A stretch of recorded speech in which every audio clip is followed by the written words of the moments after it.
بسم اللہ الرحمن الرحیم۔ السلام علیکم ویورز۔ مسلم بن عقیل کا خط ملتے ہی امام عالی مقام حسین علیہ السلام نے کوفہ جانے کا ارادہ کیا۔ سفر سے پہلے امام حسین علیہ السلام نے اہل مکہ سے فرمایا، میں خود خواہی یا سیر و تفریح کے لیے مدینہ سے نہیں نکلا ہوں، اور نہ ہی میرے سفر کا مقصد فساد اور ظلم ہے، بلکہ میں اپنے نانا محمد صلی اللہ علیہ وسلم کی امت کی اصلاح کے لیے نکلا ہوں۔ میں لوگوں کو برائی سے روکنے اور نیکی کا حکم دینے کا ارادہ رکھتا ہوں۔ میں اپنی جد اور والد علی کی سیرت پر چلوں گا۔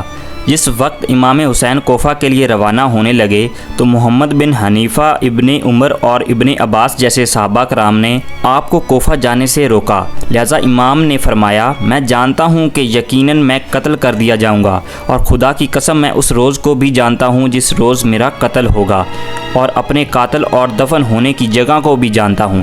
خداوند عالم مجھے دشمنوں کے ظلم و ستم سے مقابلہ کرتے ہوئے مقتول اور شہید دیکھنا چاہتا ہوں، اور جو کوئی میرے اس قافلے میں شامل ہوگا وہ کامیاب ہو جائے گا۔ ذو الحج 60 ہجری میں امام مظلوم حسین علیہ السلام نے احرام حج توڑ کر عمرہ انجام دیا اور مکہ سے ہی روانگی کی تیاریاں مکمل کیں۔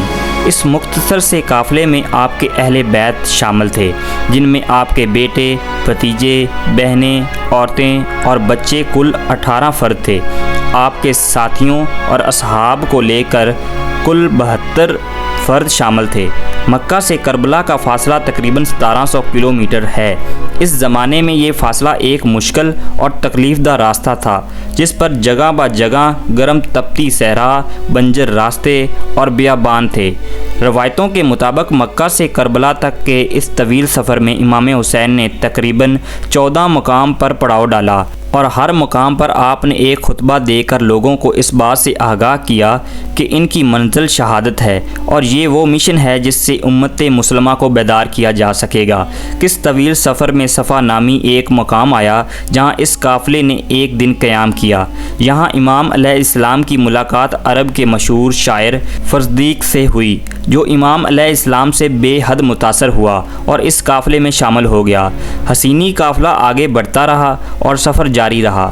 طویل صحرا پار کرنے کے بعد آج فر نامی ایک مقام آیا جہاں امام علیہ السلام نے پڑاؤ ڈالا۔ یہاں آپ کی ملاقات صحابی رسول حضرت عبداللہ بن مطیع رضی اللہ عنہ سے ہوئی۔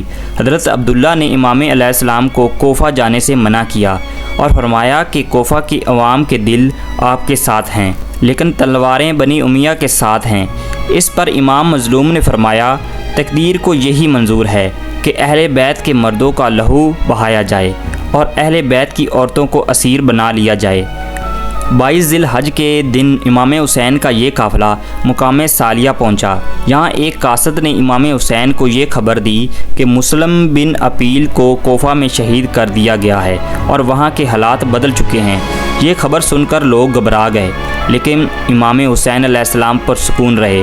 رات ہوئی تو امام نے اپنے تمام ساتھیوں کو جمع کیا اور ان سے فرمایا کہ ہم اب موت کی طرف بڑھ رہے ہیں، لہذا رات کے اس اندھیرے میں جو جانا چاہے وہ واپس چلا جائے، میں تم سے اپنا ذمہ اٹھا لیتا ہوں۔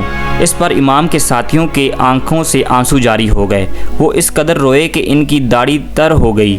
پھر انہوں نے امام حسین سے فرمایا کہ ہم آپ کا ساتھ ہرگز نہ چھوڑیں گے یہاں تک کہ ہم شہید ہی ہو جائیں۔ چنانچہ صبح ہوئی تو تمام لوگ موجود تھے، ایک شخص نے بھی امام کا ساتھ نہ چھوڑا۔ کارواں آگے بڑھا اور ایک طویل سفر کے بعد شراف نامی منزل آئی۔ یہاں ایک تالاب موجود تھا، لہذا قافلہ والوں کو امام حسین نے یہ حکم دیا کہ پانی بھر لو اور مشکی پر کر لو۔ لہذا لوگ خوب سیراب ہو گئے اور پانی کو ذخیرہ کر لیا۔ کچھ دیر آرام کرنے کے بعد قافلہ آگے بڑھا۔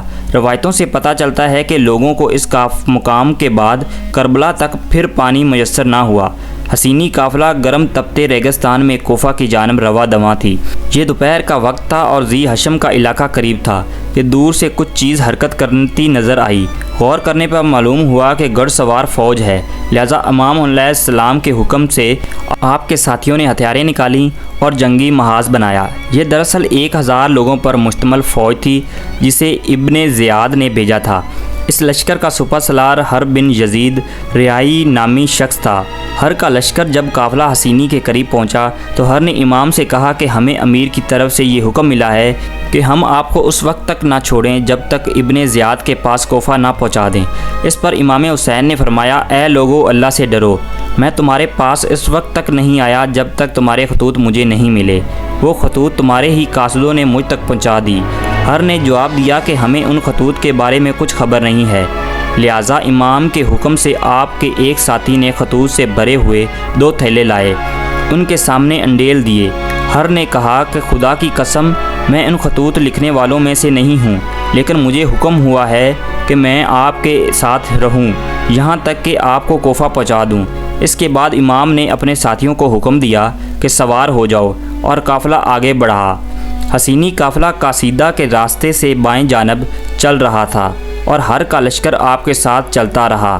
کچھ دور پہنچ کر امام علیہ السلام نے ایک خطبہ ارشاد فرمایا، اے لوگو، میرے نانا رسول صلی اللہ علیہ وآلہ وسلم نے ارشاد فرمایا ہے کہ جو شخص کسی ایسے بادشاہ کو دیکھے جو اللہ کے حرام کو حلال سمجھے اور سنت کی مخالفت کرے اور لوگوں کے ساتھ ظلم کا معاملہ کرے تو وہ شخص بھی اس کی مخالفت نہ کرے گا، اس کا ٹھکانہ اسی ظالم بادشاہ کے ساتھ دوزخ ہوگا۔ یزید نے شیطان کی پیروی کو اختیار کر رکھا ہے، رحمان کی اطاعت کو چھوڑ دیا اور زمین میں فساد پھیلا رہا ہے۔ اگر تم میرا ساتھ دو گے، میری بیعت پر قائم رہو گے تو ہدایت پاؤ گے۔ میں رسول صلی اللہ علیہ وآلہ وسلم کی لقط جگر فاطمہ کا بیٹا ہوں اور میری جان آپ لوگوں کی جانوں کے ساتھ ہے۔ خود ہر بھی اس خطبے کو سن رہا تھا۔ ہر بن یزید پہلے سے ہی اہل بیت کا احترام دل میں رکھتا، لہٰذا وہ امام علیہ السلام کے خطبے سے بہت متاثر ہوا۔ بہرحال قافلہ حسینی آگے کو چلی اور نینوا کے قریب ایک دفتہ ہوا سرزمین دکھائی دیا۔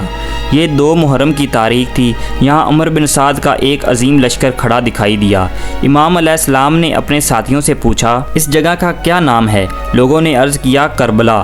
تو آپ نے فرمایا، یہی کرب و بلا یعنی پریشانیوں اور مصیبتوں کا مقام ہے، یہی ہمارے خون بہنی تھی جگہ ہے۔ اگر آپ کو ہماری ویڈیو پسند آئی تو پلیز ویڈیو کو لائک کریں، چینل کو سبسکرائب کریں۔ ملتے ہیں نیکسٹ ویڈیو میں، اپنا بہت سارا خیال رکھیں۔ اللہ حافظ۔